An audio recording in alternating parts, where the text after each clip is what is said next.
Thanks for checking out another video review from the Hockey Shop. 2013 is going to be the year of the hybrid pad, and Brian's has decided to get a jump on everything early. They're going to be releasing the G-Netik series this fall. And just like the name implies, this pad is going to attach to your leg and bend with your every movement. Just like the Sub-Zero last year, Brian's has decided to base this pad off their E-foam technology. What that's going to give the goaltender is a nice light feel off the shelf and that great durability over time. This pad is going to mush down into a ball as you use it.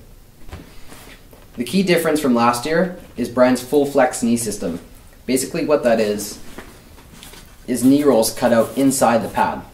And what that gives the pad is that nice soft feel right off the shelf. In addition, they've also softened up the boot as well, but not just through here, laterally as well, just like a pad you would have seen about 10 years ago. Although they reduced the taper from the Sub-Zero, with that soft boot, it really allows the goaltender to get deep in their stance and get those aggressive push-offs left and right. Brian's has also trimmed down the outer roll a little bit. Basically, all that's going to do is not going to add too much function, but it's going to bring the weight down. To clean up the look of the front of the pad, they also went with a bindingless thigh rise. You last saw this in their focus line. That's going to give a really clean, nice look off the shelf and allow the goaltender to get that nice, clean seal in the butterfly. One thing I should mention too about Brian's, this pad, like any other pad in the past, made in Canada, by goalies, for goalies. You have the entire range of custom options as well as custom graphics as well. With a completely redesigned pad comes a brand new thigh guard. Brian's has trimmed down this version so that the thigh guard doesn't really interfere with the knee stacks at all. You get that nice up and down movement without those little circular flaps getting caught in your knee stacks or in the outside flap of the pad. Brian's has reduced the volume a little bit from the Sub-Zero in the knee area.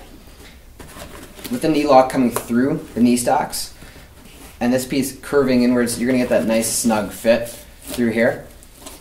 However, if you do like to wear those big bulky knee pads, just like the Sub-Zero, you got that large oversized Velcro patch at the bottom here. If you want to bring this knee lock down here to remove some of the bulk through the knee area, give you a nice cleaner butterfly, that's still an option this year as well. Brian's will be carrying through the Smart Strap option on 2013 with this G-Netik line, but they're also going to give you the ability to add traditional straps on a stock pad as well. We've got little tabs here that will attach to your buckles and sleeves on the inside for your straps. And if you do want to go with the Smart Strap system, these basically tuck right away and hide. So it gives the user a off-the-shelf pad with really nice custom options. Every strap on this pad is removable and replaceable. Instead of carrying forward with the mesh found in last year's pad, Brian's has decided to include the no-slip grip from last year's Trapper.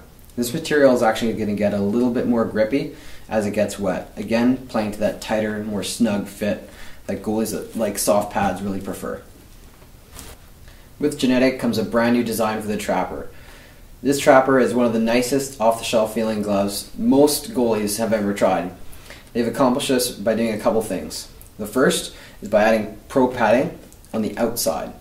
What that's going to do is going to allow the glove to close really easy, but it's still going to give you that high density foam to protect against those stingers. Also, they've added a lacing along the break. Again, really defines that contour so the glove can close nice and clean. Like most Brian's Trappers, they've added a double T in here. That's going to give you that great retention. Once the puck gets in there, it's not coming out. They've also helped that by going to a more finish style thumb.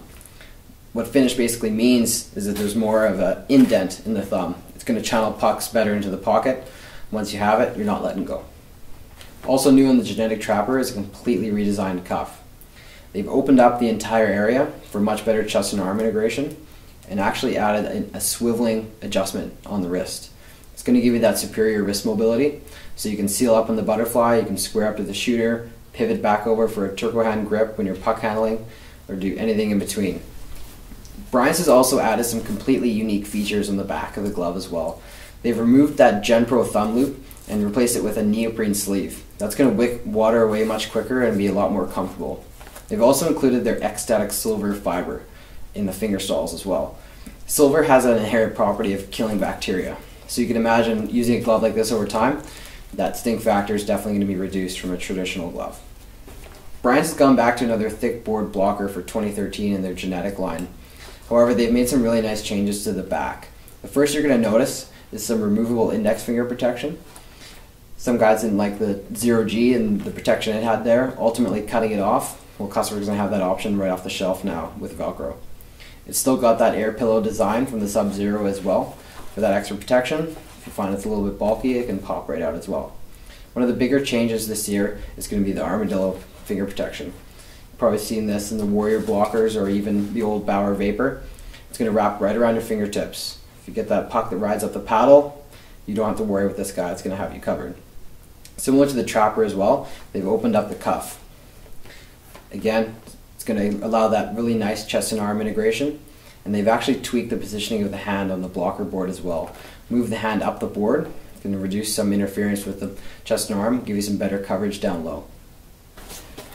Thanks for checking out our video review. Feel free to come in store, try these guys on, or place your order online at thehockeyshop.com.